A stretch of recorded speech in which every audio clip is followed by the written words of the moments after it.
Pacifique Ndabihawe n'Imana umuhagarikizi mpuzamakungu w'umurundi yabigize umwuga niwe yagenywe n'ishyirahamwe ry'umupira w'amaguru muri Afrika CAF ngo ahagarikire urukino rwa nyuma rwa Ligue des Champions muri Afrika ruzohuza Kaizer Chiefs yo muri Afrika y'Epfo na Al Ahly yo mu Misiri.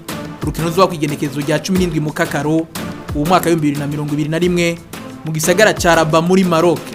Urukino rwiwe rwa mbere mpuzamakungu yaruhagarikiye muri Sudan mu nkino za Sekafa mu 2013.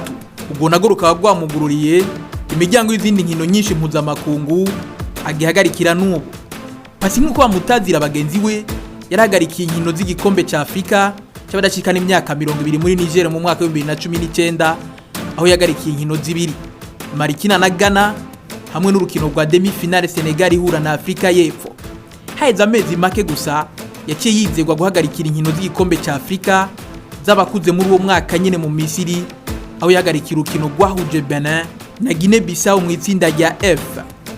Ndabihawe n'Imana kuva mu mwaka wa 2014 nasiba guhagarikira inkino zo muri Afrika haba muri Ligue des Champions canke muri Coupe de la Confédération. Inkino za cyane ziwe za mbere yazihagarikiye mu 2018 aho zabera muri Maroc.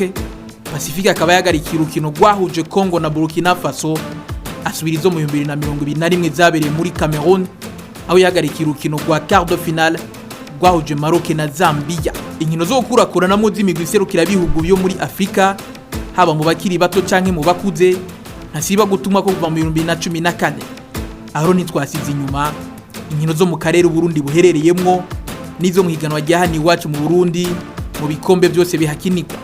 Pacifique Ndabihawe n'Imana ku myaka yiwe 36 y'amavuko nahasanzwe akora akazi ko mwibanke ntimubuza kubandanya ibikorwa byo gusifura akabiri umuhagarikizi wenyene w'umurundi w'umupira w'amaguru dufisi yabigize umwuga hani wacu mu Burundi.